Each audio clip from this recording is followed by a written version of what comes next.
ஆண்டவராகினாலே உங்களுக்கு வாழ்த்துக்கள். இந்த காலை வேளையிலும் நாம் சங்கீதம் 5 தியானிக்க இருக்கிறோம். எல்லாரும் எடுத்து வைத்துக் கொள்வோம். சங்கீதம் 5 12 வசனங்களே இதிலே உள்ளது. அதுல நாம் பார்க்கும்போது அந்த பிராக்கெட்ல போட்டிருக்கு, நெகினோத் என்னும் வாக்கியத்தில் வாசிக்க ராக தலைவனுக்கு ஒப்புவிக்கப்பட்ட தாவீதின் சங்கீதம். இந்த சங்கீதத்துல 2 காரியங்களை நம்ம படிக்கிறோம். ஒண்ணு, தாவீதுடைய இன்டிமெசி, அதாவது தேவனோடு அவன் இருந்த நெருக்கமான ஒரு உறவு, அது நாம் இங்கே பின்பற்ற ஒரு நல்ல மாதிரி. 2வது நாம் என்ன படிக்கிறோம் என்றால், தேவனை குறித்ததான ஒரு வெளிப்பாடு தாவீதுக்கு இருந்ததை நாம் பார்க்க இருக்கிறோம். முதலாவது, தாவீதினுடைய ஒழுக்கமான இந்த இன்டிமெசி, அதாவது தேவனோடு நெருக்கமான ஒரு உறவு இருந்த ப்ரொசீஜரை அவர் எப்படி தன்னுடைய ஜெப நேரத்தில் இருந்தார் என்பதை இந்த சங்கீதத்திலே அவர் அழகாக எழுதுகிறார். குறிப்பாக நீங்க பார்த்தீர்கள் என்றால் 1வது வசனம், கர்த்தாவே என் வார்த்தைகளுக்கு செவி கொடும், என் தியானத்தை கவனியும். அப்போ முதல்ல அவர் என்ன செய்யறாரு அப்படின்னா, தேவ சமூகத்துல உட்கார்ந்து மெடிடேட் பண்றார் ஆண்டவரை பற்றி.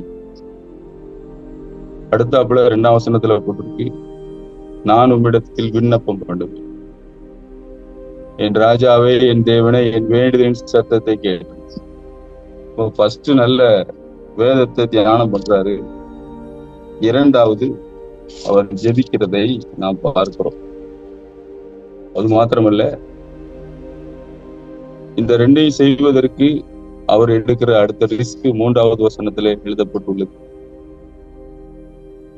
கர்த்தாவே காலையிலே என் சத்தத்தை கேட்டுள்ளேன், காலையிலே உமக்கு நேரே வந்து ஆயத்தமாகி காத்திருப்பேன். தாவீதுடைய ஒரு நல்ல ப்ரொசீஜர், நல்ல பழக்கம், ஒரு டிசிப்ளின். காலையில அப்படி டைரக்டா ஆண்டவர்கிட்ட வரல. அவர் என்ன சொல்றாரு அப்படின்னா, நான் வருவேன், நான் ஆயத்தமாகி அப்படின்னு சொல்றேன். இந்த ஆயத்தமாகின்னு சொல்லும்போது பல் விளக்கி முகத்த கழுவி நல்ல ஃப்ரெஷ் ஆகி தேவ சமூகத்துல அவர் வருகிறதை அங்கே அவர் பதிவு செய்கிறார். இது நான் பின்பற்றக்கூடிய ஒரு நல்ல மாதிரி. காலையிலே என் சத்தத்தை கேட்டுருவில், காலையிலே உங்களுக்கு நேரே வந்து ஆயத்தமாகி காத்திருப்போம். அவருடைய ஜெப நேரங்கள்ல இதை அவர் கடைபிடிக்கிறதை நாம் பார்க்கிறோம். இயேசு கிறிஸ்து இதே மாதிரி ஒரு இருந்தார். நீங்கள் மார்க் எழுதின சுவிசேஷம் 1ஆம் அதிகாரம் 35வது வசனத்தை நீங்கள் பார்ப்பீர்கள் என்றால், மார்க் 1:35, இயேசுநாதர் அவர் அதிகாலையில் இருட்டோடே எழுந்து வனாந்தரமான ஒரு இடத்திற்கு சென்றார். அவர் இருட்டோடே எழுந்து புறப்பட்டு, இந்த தாவீதுடைய அந்த கேரக்டர் அவருக்கு அப்படியே இருக்கும். மார்க் 1:35 படிக்கிறோம். இதை நம்ம அடிக்கடி நம்ம மைண்ட்ல வச்சுக்கிட்டே இருக்கோம். இயேசு கிறிஸ்து அவர் அதிகாலைங்கும் போது இருட்டோட கொஞ்சம் இருட்டு எழுந்து புறப்பட்டு ஆயத்தமாகிட்டு அவர் எல்லாத்தையும் செய்யறார். வனாந்தரமான ஒரு இடத்திற்கு போய் அங்கே ஜெபம் பண்ணினார். பழைய ஏற்பாட்டுல தாவீது, புதிய ஏற்பாட்டுல இயேசு கிறிஸ்து. இது நாம் பின்பற்றக்கூடிய நல்ல ஒரு காரியம். தாவீது தனித்து தேவனோடு இருக்கிறதுல முதல்ல மெடிடேட் பண்றாரு, 2வது விண்ணப்பம் பண்றாரு, 3வது காலையிலே எழும்பி ஆயத்தமாகி காத்திருக்கிறார். அது மாத்திரமல்ல, அதுல ஒரு வார்த்தை இருக்கிறது,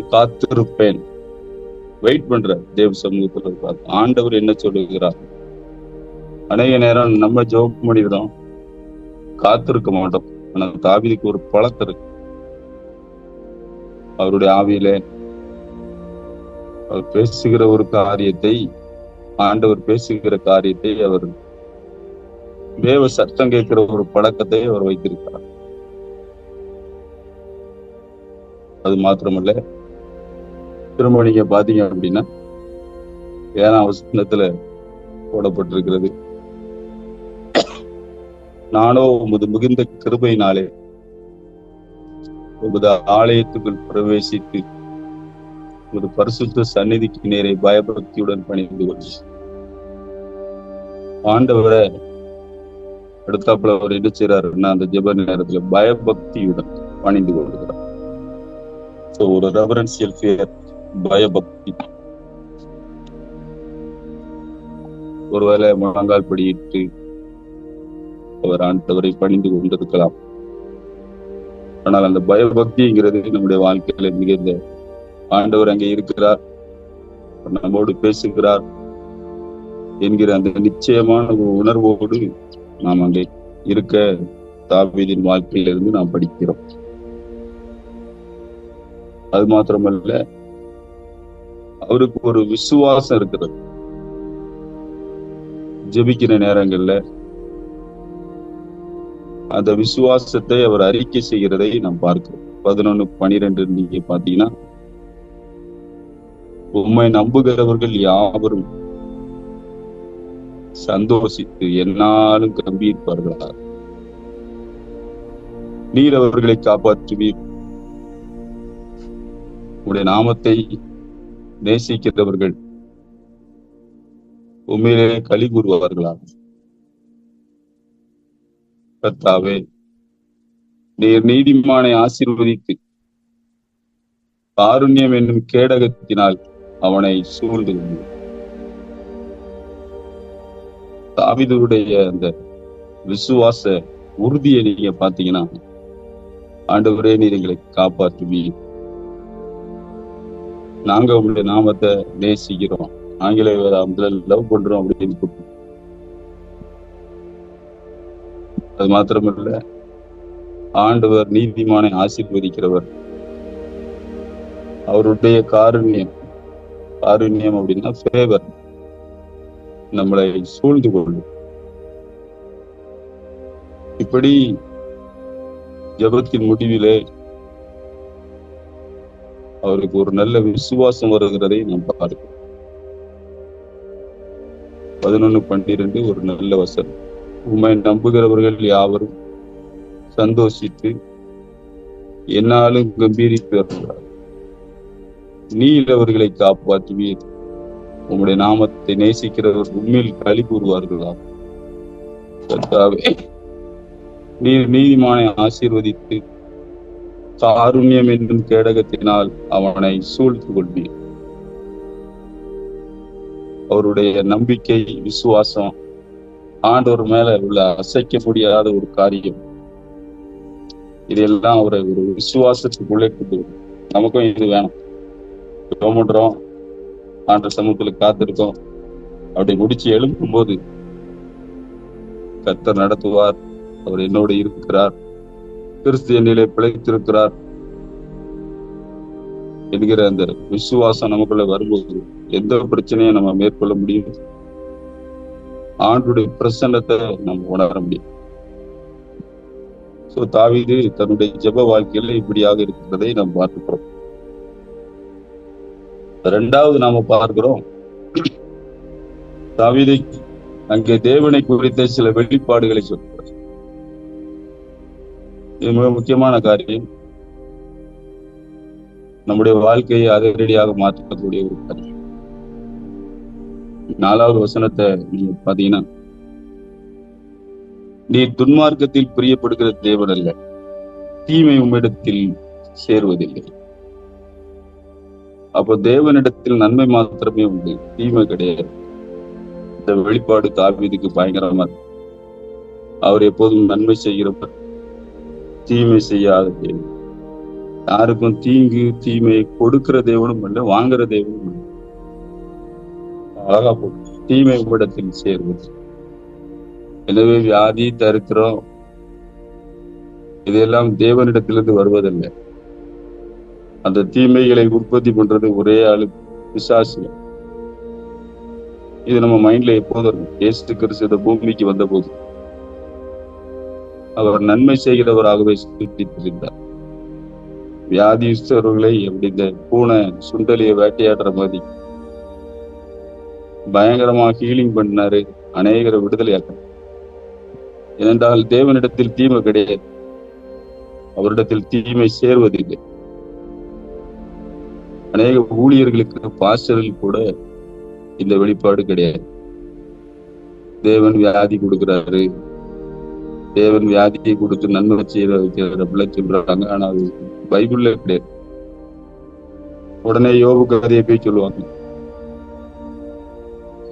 யோபு தேவன் தான் தீமை கொடுத்தாருன்னு நினைச்சிட்டு இருந்தான். ஆனா அங்க கொடுத்து போட்டிருந்தது பிசாஸ். நீங்க அந்த 2ஆம் அதிகாரம் 7ஆம் வசனத்துல பாத்தீங்கன்னா யோபு 2 சாத்தான் பருக்களினால் அவனை வாய்த்தான் தான் போட்டு. கர்த்தர் கொடுத்தார், கரெக்ட் தான். கர்த்தர் எடுத்தாருன்னு சொன்னது தப்பு. பின் நாட்கள்ல 40ஆம் அதிகாரத்துல நான் தெரியாம பேசிட்டு சொல்லு. எனவே தேவன் துன்மார்க்கத்தில் பிரியப்படுகிற தேவன் இல்லை, தீமை அவரிடத்தில் சேர்வதில்லை. இந்த ஆணித்தரமான விசுவாசம் நமக்குள்ளே வரணும். அப்பதான் வியாதியை எதிர்த்து போராட முடியும், தரித்திரத்தை எதிர்த்து போராட முடியும், எந்த பிரச்சனையும் நம்ம ஓவர் கம் பண்ண முடியும். யாக்கோபு 1ஆம் அதிகாரத்துல ரொம்ப அழகா சொல்லுவார், அவரிடத்திலே யாதொரு வேற்றுமையின் நிழல் கூட கிடையாது. நன்மையான எந்த ஈவு, பூரணமான எந்த வரம் அது ஜோதிகளின் பிதாவினிடத்தில் இருந்து இறங்கும்.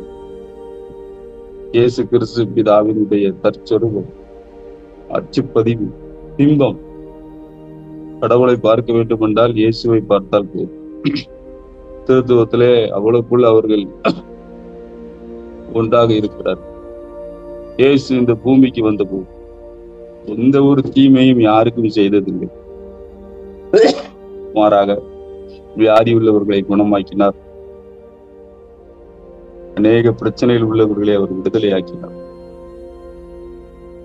எனவே நம்ம மைண்ட்ல தேவன் வியாதியை கொடுக்கிறாரு, பிரச்சனையை கொடுக்கிறாரு, ஆக்சிடென்ட கொடுக்கிறாருங்கிறது தவறான ஒரு காரியம். இதெல்லாம் எப்படி வந்துச்சுன்னா தவறான பிரசங்கத்தினால பிரசங்கி மாறுவது, வெளிப்பாடு இல்லாதனால ஜனங்களை மோசம் போக்கிட்டாங்க. தாவீதுக்கு சரியான ஒரு வெளிப்பாடு இருக்கு, தீமை உம்மிடத்தில் சேர்வதில்லை. எப்பெல்லாம் உங்களுக்கு குழப்பம் வருதோ அப்பெல்லாம் நீங்கள் இயேசுவை பார்க்க வேண்டும். பழைய ஏற்பாடு படிக்கும்போது இயேசுவை கண்ணாடி போட்டு படிச்சிட்டீங்கன்னா, இயேசு அப்படின்னு பாத்தீங்கன்னா அவர் அந்த இடத்துல கரெக்டா இருக்கும்.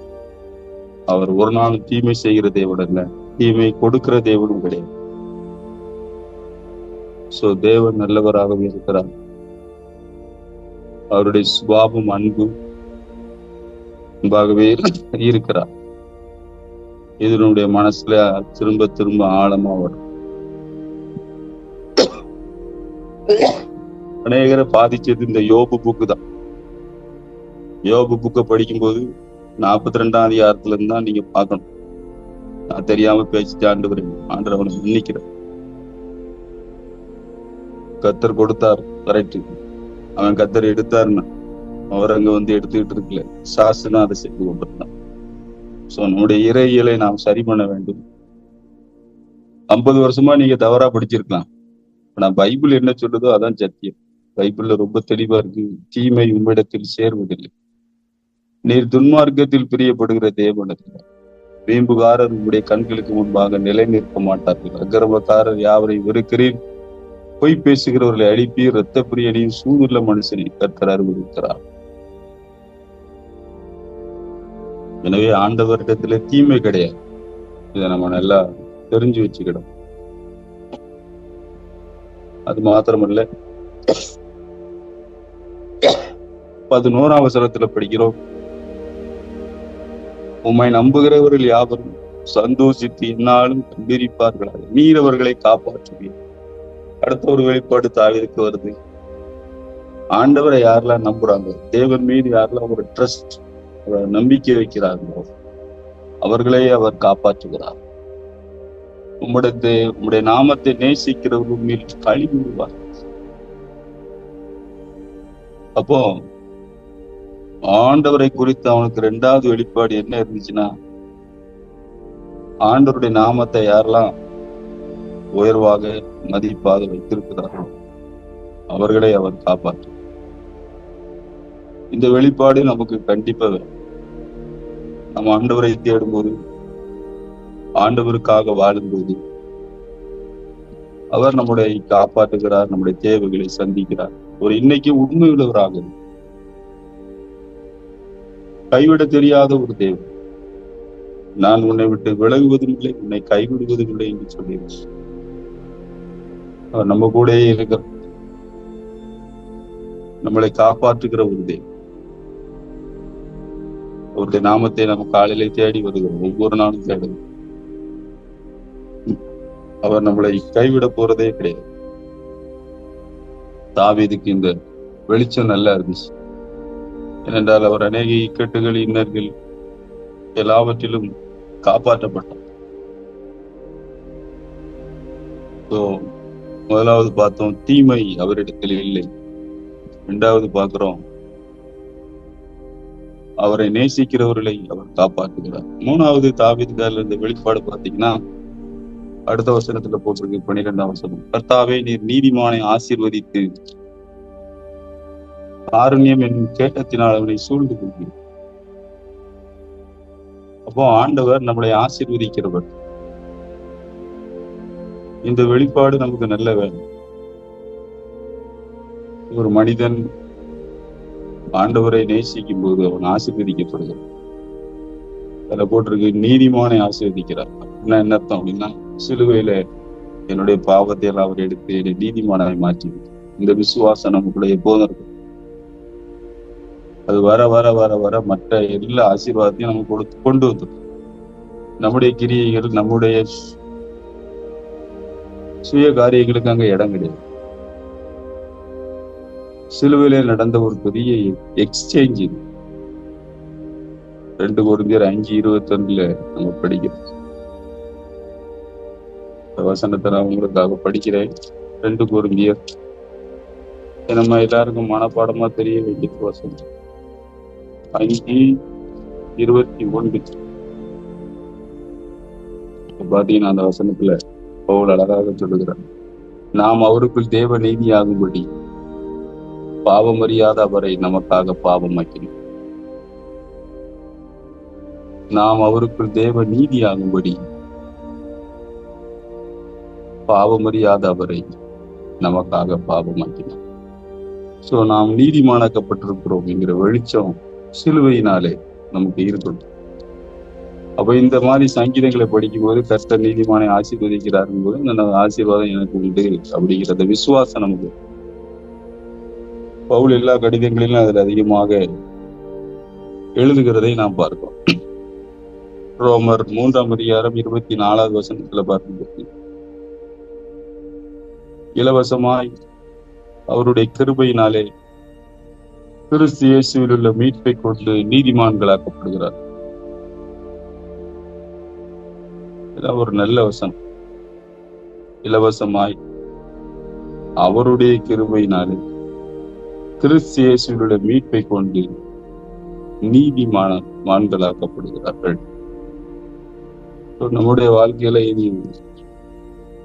தெளிவா இருக்கணும். இயேசு சிலுவையில மரிச்சதுனால நான் நீதிமானாக்கப்பட்டிருக்கிறேன் அப்படிங்கிறது நமக்கு நல்லா தெரிஞ்சிருக்கு. அதே ரோமர் 4ஆம் அதிகாரம் 25ஆம் வசனத்தை நீங்க பாத்தீங்கன்னா, அவர் நம்முடைய பாவங்களுக்காக ஒப்பு கொடுக்கப்பட்டு நாம் நீதிமான்களாக்கப்படுவதற்காக எழுப்பப்பட்டும் இருக்க. இயேசு உயிரோடு எழுந்தார் என்பது உண்மையானால் நான் நீதிமானாக்கப்பட்டது உண்மை. இந்த வசனம்